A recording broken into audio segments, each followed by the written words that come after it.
बात जब वहशीपन और दरिंदगी की आती है तो हमेशा जंगली जानवर, भूत प्रेत और शैतानों का जिक्र होता है। लेकिन इस दुनिया में कभी कभी कुछ ऐसे इंसान भी मिल जाते हैं जिन्हें देख ये जानवर और शैतान भी शर्मसार हो जाते हैं।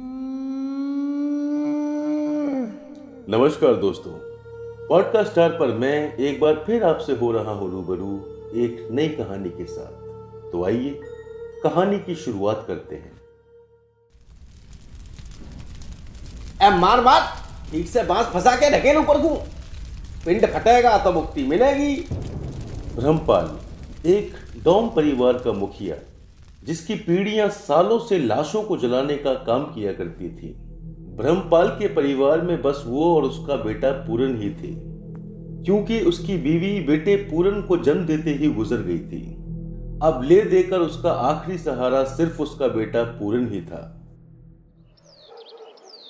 पापा आओ खाना खा लो। ना ना बेटा तू खा ले, हम तो बाद में खाएंगे। हाँ, पहले रात भर पैक मारोगे, फिर देर रात तक अपना खाना बनाओगे और फिर खाओगे, है ना? हाँ ये बात सही कही।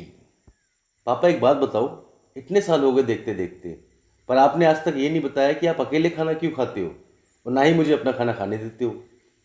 बेटा पंडित जी ने कही थी कि श्राप है हमारे ऊपर, अगर बेटे के साथ में खाना खाया तो बेटे की जिंदगी खतरे में आ जाएगी। क्या पापा, आप भी ऐसा थोड़ी ना होता है। अब हो ना हो, पर किसी ने कुछ कहा है तो मान लेनी चाहिए। पर कभी तो मेरे साथ बैठकर खाना खाओ, अच्छा लगेगा। ना कभी नहीं, चल सो जाओ अब। ब्रह्मपाल कभी भी अपने बेटे के साथ बैठकर खाना नहीं खाता था, क्योंकि किसी पंडित ने उसे ऐसा करने से मना किया था। लेकिन सच तो ये था कि वो अपने बेटे तो क्या, कभी भी किसी के साथ भी खाना नहीं खाता था और ना ही गांव में होने वाली किसी भी दावत में शरीक होता था। अरे ब्रह्मपाल भैया, बगल के गांव में दावत है आज, चलो। ना भैया ना, तुम ही खाओ। अरे ब्रह्मपाल भैया खा लें सोना चांदी, इन्हें रोटी कहाँ से हजम होएगी। ऐसा ही कुछ मान लो। अच्छा राम राम। ब्रह्मपाल की ये आदत बहुत ही अजीब थी, लेकिन कभी भी किसी ने भी इसके बारे में ज्यादा सोचा नहीं। वो हर रात बेटे के खाना खाने के बाद देर रात तक शराब पीता था और फिर अकेले ही खाना खाकर सो जाता था। फिर एक रोज, पापा। हाँ क्या हुआ? पापा हमें 2 दिन के लिए शहर जाना पड़ेगा, कॉलेज की डिग्री लेकर आनी है, 2 दिन बाद वापस आ जाएंगे। हाँ हाँ जाओ, डिग्री लेकर आओ आराम से। ब्रह्मपाल का बेटा पूरन डिग्री लाने शहर चला जाता है और ब्रह्मपाल उसके अगले रोज अपना काम खत्म कर घर आता है। अरे पूरन भी चला हुआ भैया, अकेले पड़ गए अब तो। चलो अब तो ये शराब ही आखिरी सहारा है। जय यमराज की। बेटे के जाने के बाद ब्रह्मपाल रात भर बैठकर शराब पीता है और फिर हमेशा की तरह अपना खाना खुद बनाता है। और खाना बनाते ही वो रसोई में सब्जी का पतीला छोड़ बाहर हाथ धोने चला जाता है। तभी उसे रसोई से एक आवाज आती है, पापा पापा। ये आवाज उसके बेटे पूरन की होती है। लेकिन नशे की हालत में ब्रह्मपाल को ये समझ नहीं आता कि ये आवाज कहां से आ रही है और वो मेन दरवाजे की तरफ गेट खोलने चला जाता है। अरे पूरन बड़ी जल्दी आ गए वापस। रुक बेटा, अभी खोलना दरवाजा, अभी आ रहे। लेकिन गेट पर कोई नहीं होता। अरे यहाँ तो कोई ना है। अब गेट के पास जाने के बाद ब्रह्मपाल को एक बार फिर से आवाज आती है, पापा पापा पापा। लेकिन इस बार उसे यह महसूस होता है कि यह आवाज किचन से आ रही है। अरे दरवाजा तो खोलो ना हमने, तो पूरन किचन में कैसे पहुंच गए? अब ब्रह्मपाल किचन में जाकर देखता है, लेकिन वहां पर कोई भी नहीं होता। अरे दादा, लग रहा ज्यादा नशा कर लो हमने, कान बज रहे हैं हमारे। पूरन तो कल आएगा, आज कैसे आ जाएगा?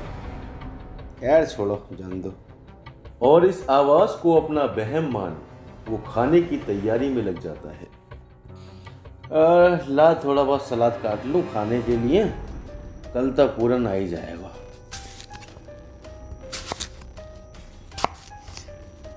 लेकिन कुछ समय बाद उसे पूरन की फिर से आवाज आती है।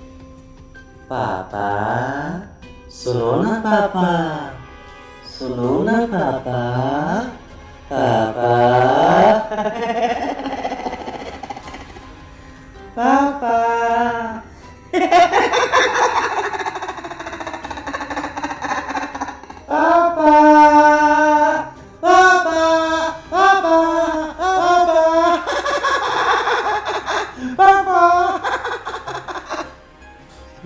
पिछोदी आवाज कहाँ से आ रही है? कौन है यार? कौन है? आवाज कहाँ से आ रही है ये? पापा, पापा, पापा, पापा, पापा।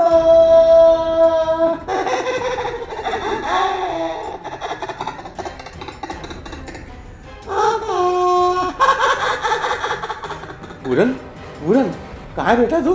कहाँ है बेटा तू? कहाँ से बोल रहा है? पूरन है कहाँ तू बेटा? पूरन कहाँ है तू? कहाँ से बोल रहा है बेटा?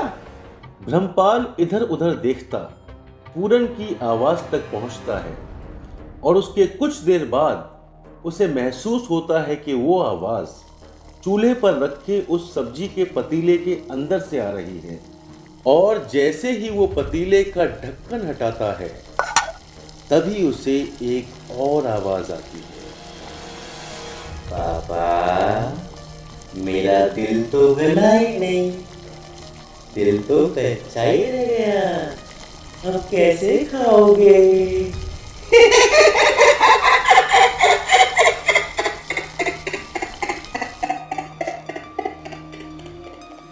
इसके बाद ब्रह्मपाल की वही सदमे से मौत हो जाती है, जिसके बाद ये पता चलता है कि ब्रह्मपाल एक आम आदमी नहीं बल्कि एक आदमखोर था। वो हर रात खाने में शमशान घाट में आई लाशों से टुकड़े निकाल उन्हें बाकायदा पकाकर खाया करता था। और इस बार वो टुकड़े उसके खुद के बेटे पूरन के शरीर के थे, जिसकी कॉलेज जाते वक्त रास्ते में एक्सीडेंट से मौत हो गई थी और उसकी बॉडी को ब्रह्मपाल के शमशान में ही लाया गया था। एक्सीडेंट में पूरन का चेहरा इतना खराब हो गया था कि उसे जलाते वक्त ब्रह्मपाल उसे पहचान नहीं पाया और जाने अनजाने में उसने अपने ही बेटे के जिस्म के टुकड़े पका डाले। तो दोस्तों, आज की कहानी में बस इतना ही। मैं अगली बार फिर आपसे होऊंगा रूबरू एक नई कहानी के साथ। तब तक के लिए नमस्कार और सुनते रहिए पॉडकास्ट स्टार।